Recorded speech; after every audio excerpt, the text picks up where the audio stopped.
Halo semuanya, Assalamualaikum warahmatullahi wabarakatuh. Selamat datang di perkuliahan psikologi klinis. Pada kesempatan ini, saya akan memberikan pengantar mengenai apa itu psikologi klinis, ruang lingkupnya, tujuan pembelajaran, serta gambaran besar materi yang akan kita pelajari selama 1 semester ke depan.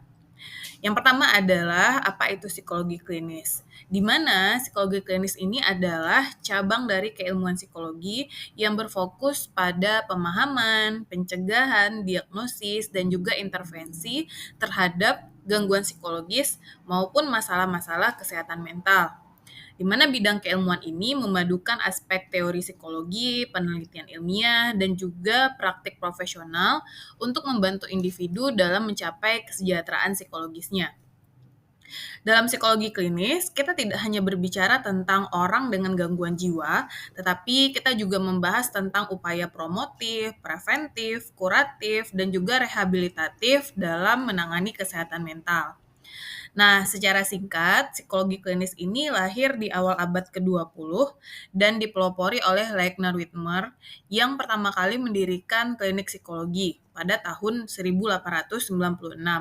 Sehingga sejak saat itu, psikologi klinis berkembang pesat dengan berbagai pendekatan, mulai dari paradigma psikoanalisis, behaviorisme, hingga munculnya terapi kognitif dan pendekatan integratif modern.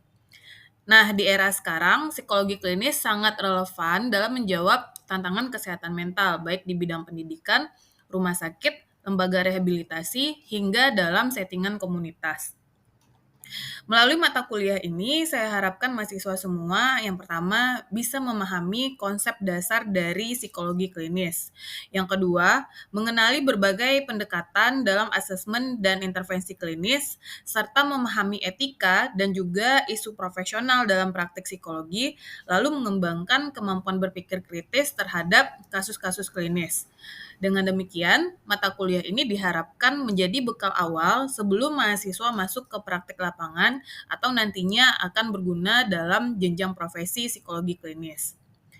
Selama 1 semester, kita akan membahas beberapa tema besar ya, antara lain yaitu konsep dasar psikologi klinis dan sejarahnya, pendekatan dalam asesmen psikologi termasuk wawancara, observasi, dan juga tes psikologi, dan berbagai pendekatan terapi. Sebutlah psikoanalisis, CBT, humanistik, terapi keluarga, hingga pendekatan integratif. Nah, di sini kita juga membahas tentang psikoterapi untuk anak dan remaja, lalu untuk dewasa, dan juga memahami tentang kasus-kasus traumatik. Di mana peran psikologi klinis dalam kasus forensik juga kita pelajari ya, terutama juga dalam bidang kesehatan dan komunitas, serta kita akan membahas mengenai etika profesi, kode etik psikologi, dan juga supervisi klinis. Jadi, mata kuliah ini akan memberikan kalian semua pemahaman mendasar tentang bagaimana psikologi klinis bekerja, mulai dari asesmen, intervensi, hingga etika profesional. Dan harapannya, setelah mengikuti mata kuliah ini, mahasiswa semua memiliki dasar yang kuat untuk memahami peran psikologi klinis di berbagai bidang.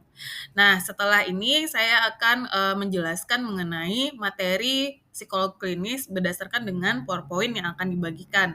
Terima kasih atas perhatiannya. Mari kita jalani semester ini dengan semangat belajar dan juga keterbukaan. Assalamualaikum warahmatullahi wabarakatuh. Baik, dalam kesempatan ini kita akan sama-sama belajar mengenai apa itu keilmuan psikologi klinis.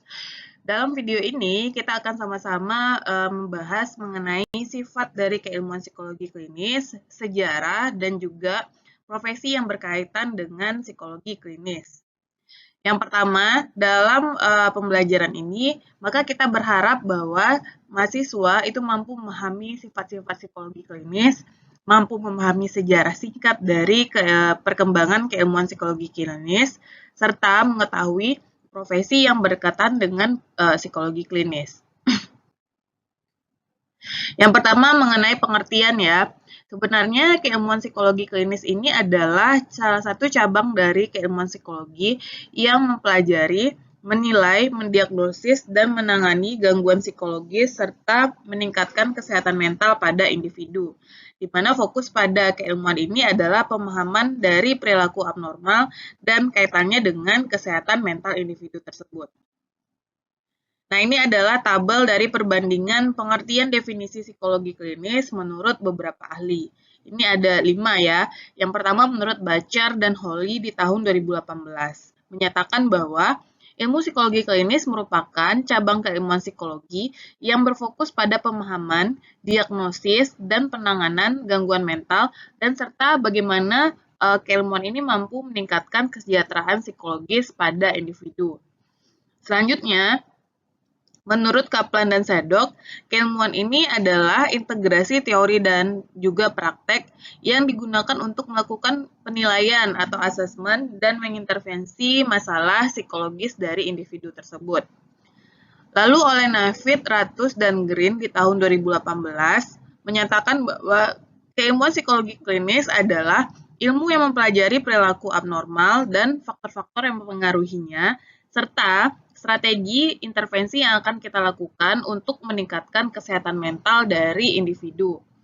Dan menurut EPA tahun 2020 menyatakan bahwa keilmuan psikologi klinis adalah cabang dari ilmu psikologi yang menerapkan prinsip ilmiah yang digunakan untuk mendiagnosis, menilai, dan mengobati gangguan psikologis serta mendukung kesejahteraan mental dari individu.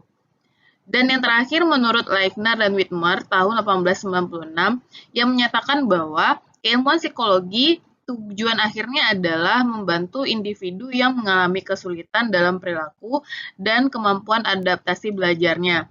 Dan proses ini kita lalui melalui pendekatan yang ilmiah.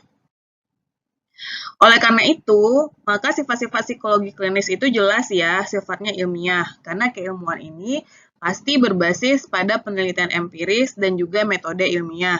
Yang kedua, sifat dari keilmuan klinis adalah praktis, di mana keilmuan ini teraplikasi dalam konseling, psikoterapi, dan juga proses asesmen.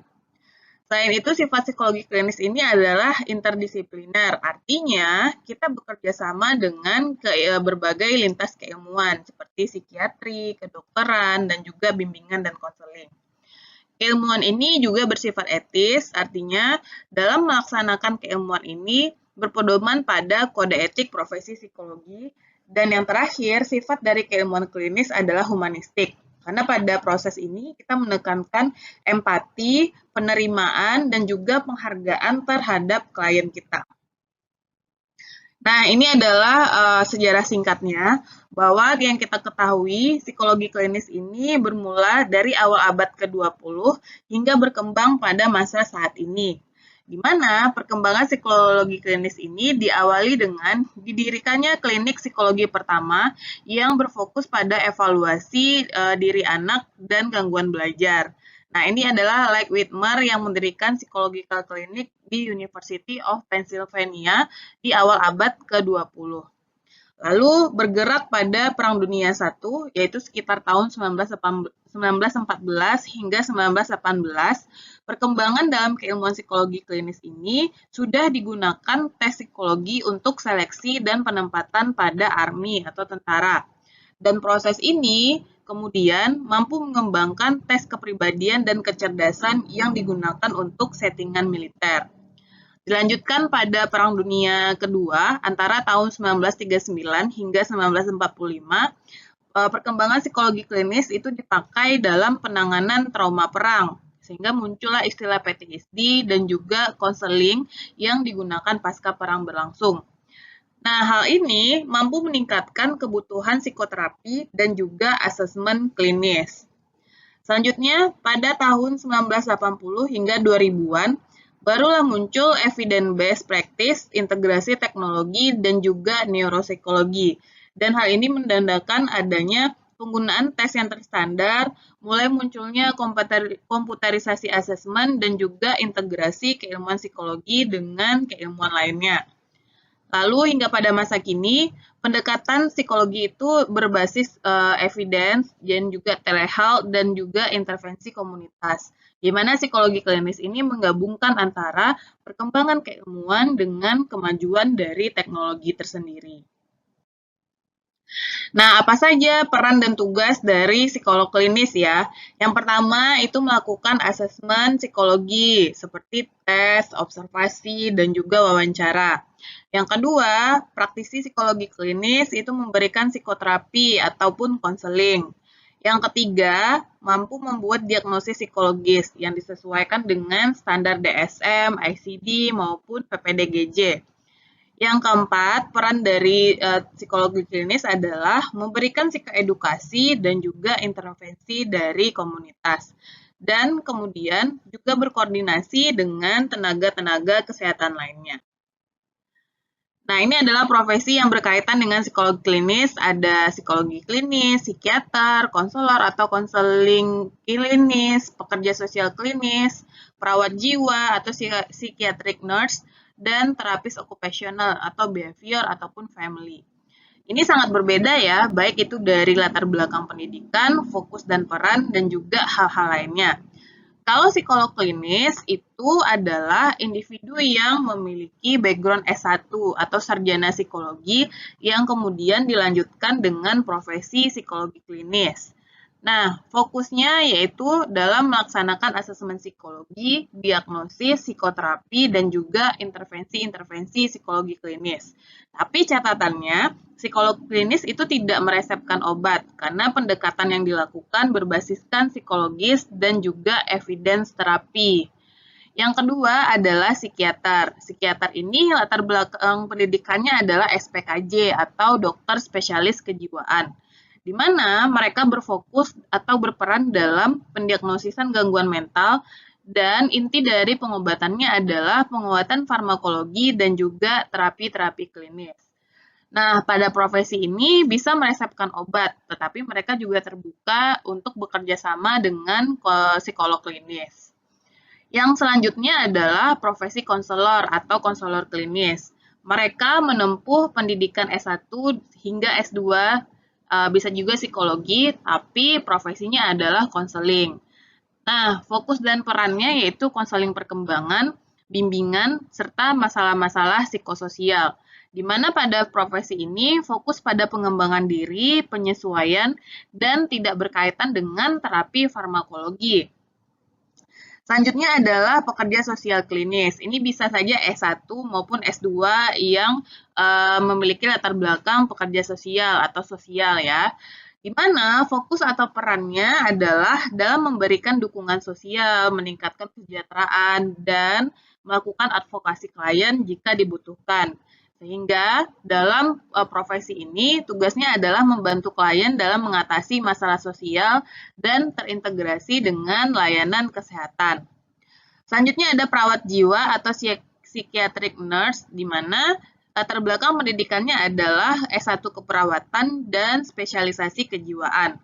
Mereka berperan dalam merawat pasien gangguan mental di rumah sakit ataupun komunitas. Dan yang terakhir adalah terapis, bisa jadi terapis okupasional, behavioral, maupun family. Dan profesi ini bisa saja memiliki latar belakang pendidikan S1 psikologi ataupun latar belakang pendidikan terapi yang sesuai, di mana perannya adalah memberikan intervensi yang spesifik sesuai dengan jenis terapi yang dibutuhkan.